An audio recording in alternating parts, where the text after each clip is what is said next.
Welcome to a class on the chronological study of the Bible.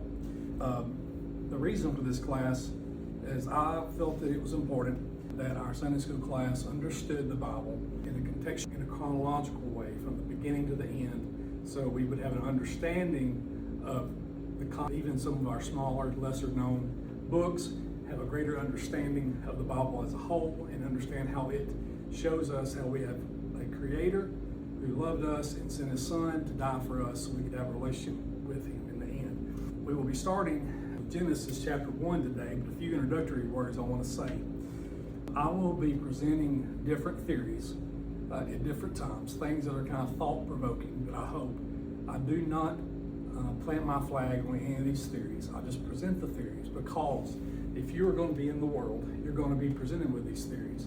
And you have to have already heard about it, be familiar with it, and may need to think about a defense either against it or for it. If that is something that if you don't like thinking outside the box or have an open mind, this may not be the class for you. We're going to discuss some things that maybe you may have or have not heard. But let's go ahead and get into the text. We're going to be covering Genesis chapter 1. We're going to do verses 1 through verse 25. Verse 1 says, "In the beginning God created the heavens and the earth. Now the earth was formless and empty. Darkness was over the surface of the deep, and the Spirit of God was hovering over the waters." Okay, these very first two verses already have something to discuss that most of you have never heard of. One of the things that you're going to deal with in the secular world is the age of the earth. Is it a million years, a billion years?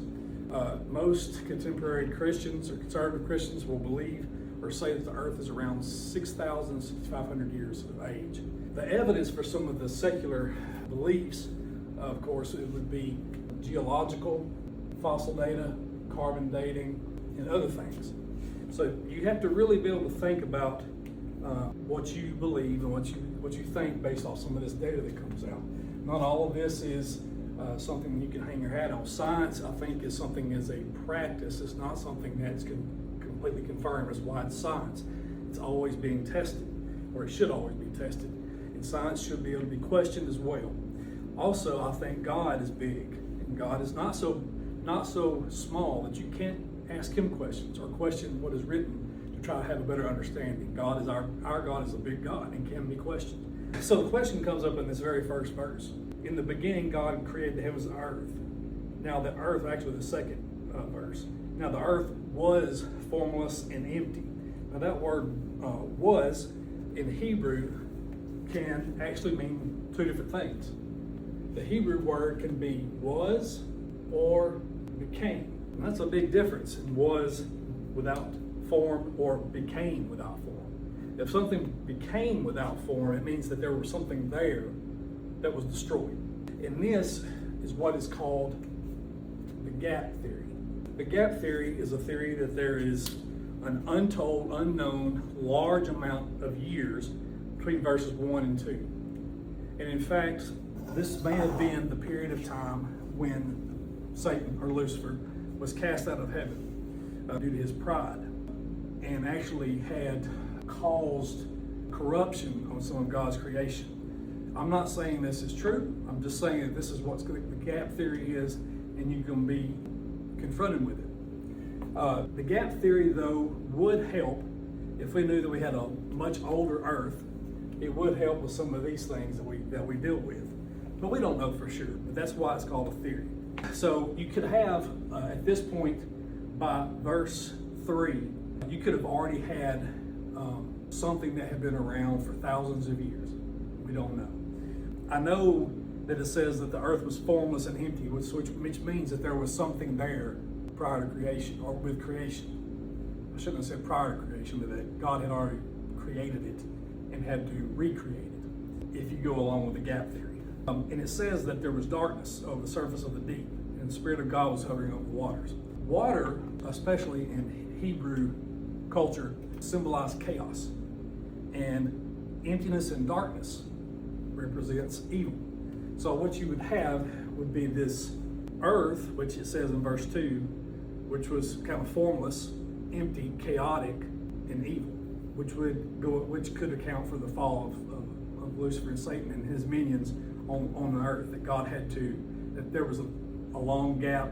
God had to destroy this and then recreate it, and that would be verse 2. I don't know that I buy this theory. It is an interesting theory. One thing to point out is that chapter 1 and chapter 2 both give descriptions of creation. And scholars will say that chapter 1's creation is more poetic, something that seems like was written in a way that you could pass down through generations, through oral tradition, something you'd tell your children on a campfire. It was kind of symbolic and kind of built up to a progression until you had the ultimate creation, which was humans. So keep that in mind as we study this, because a lot of this is just thought and conjecture. So let's move on. Verse 3, and God said, let there be light, and there was light. God saw that the light was good, and he separated the light from the darkness. God called the light day, and the darkness he called night. And there was evening, and there was morning the first day. So what do we have? Well, we have a void or something chaotic, and God says on day 1 that he's going to create light. He says, let there be light, and there was light. Light here represents the presence of God. Remember, we had darkness and chaos, which represented evil. Now we have light, which represents good. That good being God. And God's presence now on this void is going to be the distinction between good and evil. And that was the beginning of the first day. Now, this is not a 24-hour first day, because we do not have the heavenly bodies created yet, which we will get into. But this was a distinction of the first day where God decided to make his presence known and create or recreate this earth and separate good from evil and make his presence known. And there was light. He was the light. Verse 6, and God said, let there be a vault between the waters to separate water from water. So God made the vault and separated the water under the vault from the water above it. And it was so. God called the vault sky, and there was evening and there was morning the second day. Now some of your versions may say expanse. So essentially what you have is this covered in water. You have now a sky. This would be when you look outside and you look up. What would you see? A blue sky. And on the outside, surrounding Earth, you'd have another layer of water or vapor. This has a lot of importance. Now, I know this picture is kind of confusing, but I wanted to draw it to give you kind of an idea. One of the questions that was brought up in class was, what about clouds? Well, clouds are a part of the rain cycle, the water cycle. And we do not have rain in the Bible until the days of Noah. So there would be no clouds, because you'd have this water vapor layer around here, which would cause a greenhouse effect, which would make the earth warm, moderate climate, but no rain. You would have water come up from the ground, and you had this vapor. So the ground got its water from what was underneath the soil, which the soil has not been created yet, but or at least not been separated out. But anyway, you have the greenhouse effect, which is produced by this vapor layer of water. Now, what does a greenhouse do? It makes it warm, like we just said. A warm but moderate earth at this time with no rain. Another thing, the greenhouse effect, which we talked about in class, what it does, this water vapor adds a protective barrier from the sun. Now, the sun has not been created yet, but when it is, this protective barrier will actually block UV lights. What does UV light do? It damages human DNA. If you damage human DNA, you age quicker. It also causes illnesses like cancer and autoimmune diseases. So this would possibly account for the long lifespan of humans and animals. It also can give you a reason why I believe that the dinosaurs were present with man. Because you're going to find out that the earth is this warm, lush, green, filled with vegetation. Everything is a vegetarian at this time. Reptiles roam the earth. And the cool thing about reptiles is a reptile will continue to grow for every year it's alive. So if you had a man living 900 years, and you had other reptiles living exponentially longer, they're going to continue to exponentially grow, which could account for our dinosaurs. Anyway, that's a lot that we'll get into later on, but I just wanted to throw up the greenhouse effect and how that comes from these verses where the vault was separated from two layers of water, the sky. Verse 9, and God said, let the water under the sky be gathered to one place, and let dry ground appear. And it was so. God called the dry ground land, and the gathered waters he called seas. And God saw that it was good. So now you have a separation of the waters, and you have an area of land, which at this time I think was all connected. I don't know what it would have looked like or how big it would have been. I think at this point, possibly that it was all connected. But anyway, you have waters receding, land appearing. And this was what God called earth, and he said it was good.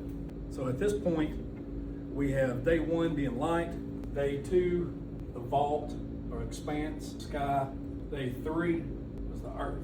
So this is where we're at.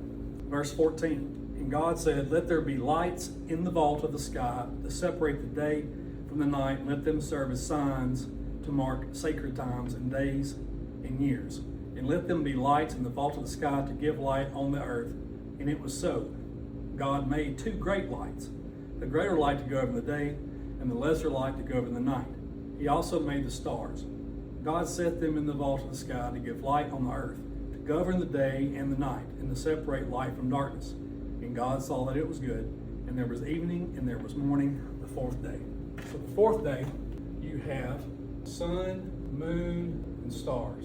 So this brings up another theory that people were going to confront you about, of whether or not this is an old earth or a young earth, whether it's millions of years old, thousands of years old, billions. And part of that theory is called the starlight.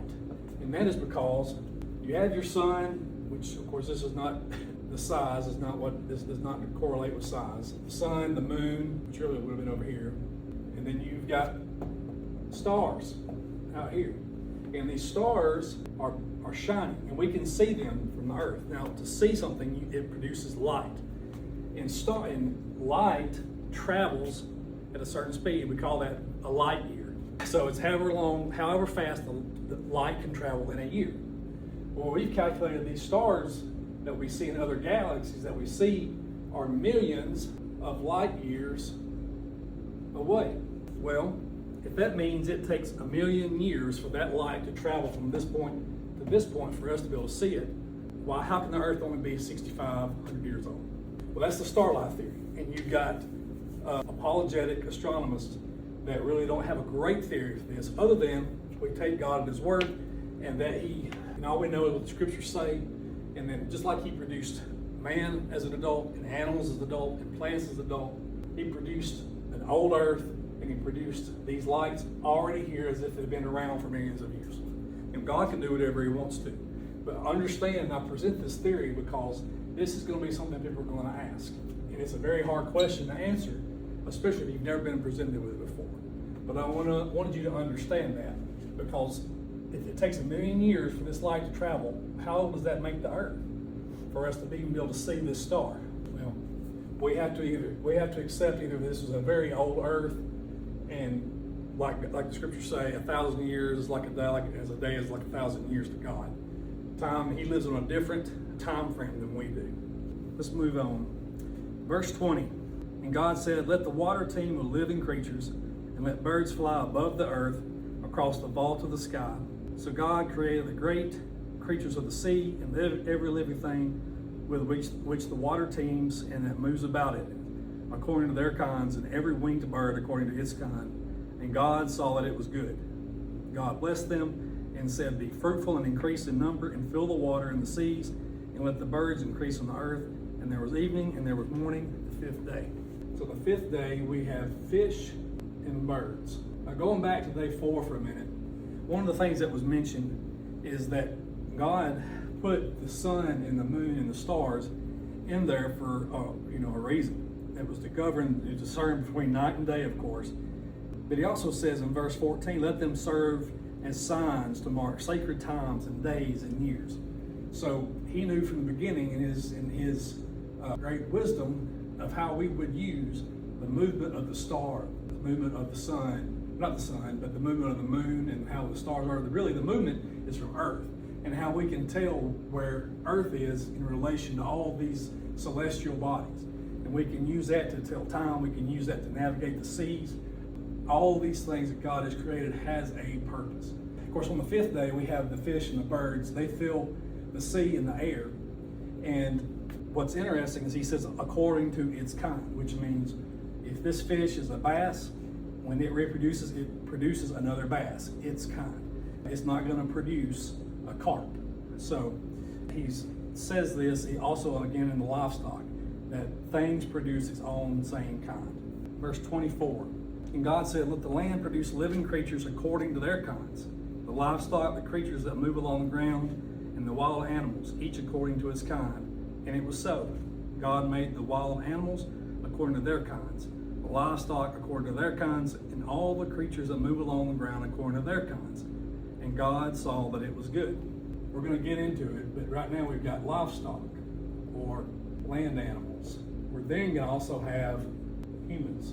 But I got a question. I asked a question to the class, and I want to present it to you.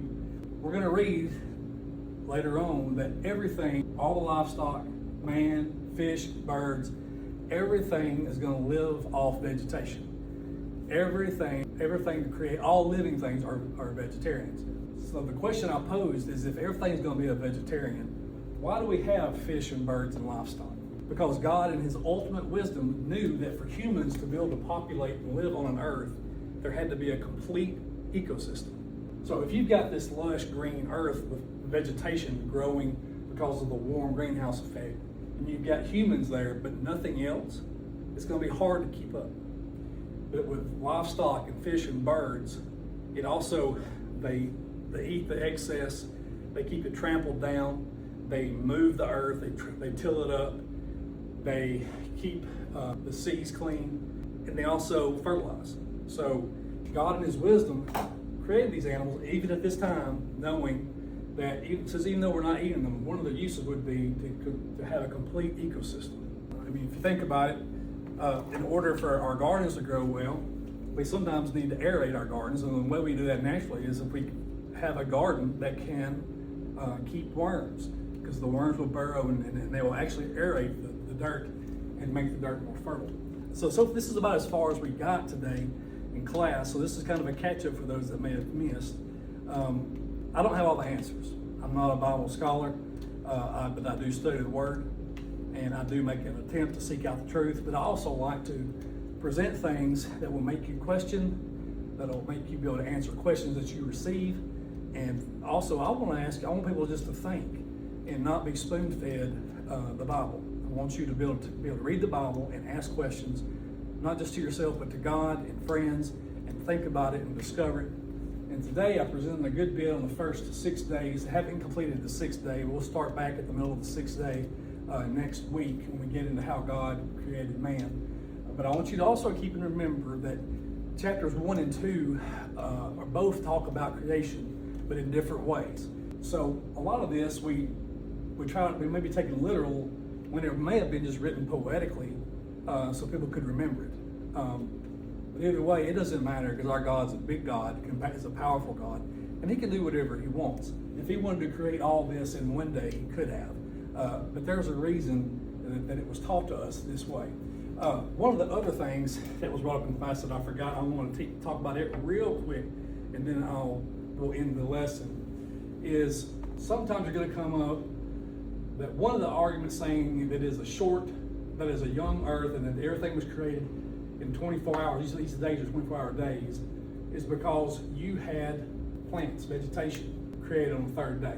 Now, they say this is a 24-hour day because without the sun, your vegetation would not survive if this was an extended period of time between these days of creation.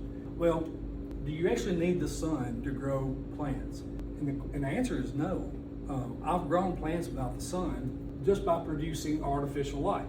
We have light created on the 1st day, which is God. God is putting off a light. He says there's light. If he says there's light, we have to believe him. So vegetation could have survived with light without there being a sun created the very next day. if you want to go against the 24-hour period for the days of creation. Like I said, I'm not planting my flag on any of these thoughts or theories, but I just wanted you to think about it. Anyway, well, I want to thank you for watching. I will try to do this each week that we have class. I may miss a week and have to catch up and do 2 in 1 week if something happens. But this is mainly for those of you who are in another class and want to learn this stuff, or if you missed the class that morning. But feel free to share it with someone else, knowing though, with a warning, that I am not a Bible scholar and do not have all the answers, and I can be wrong. So I invite you to question me. I invite you to ask me questions to prove me wrong, prove me right. But either way, whatever I say, it should promote you to do your own study. And that's what I want here. But the big picture, the big takeaway from this, regardless of what theories we want to talk about, what thought processes we want to talk about, is that you have a great creator, which was like an engineer that planned and knew what we needed and how we needed it and how we were to survive. And if anything of this day, of this creation was off just by a little bit, it would not have been suitable for man to live there. So we have a great creator, and I think that is what the purpose of Genesis chapters 1 and 2 are really wanting to reveal to us. So I thank you again and hope to see you in the next one.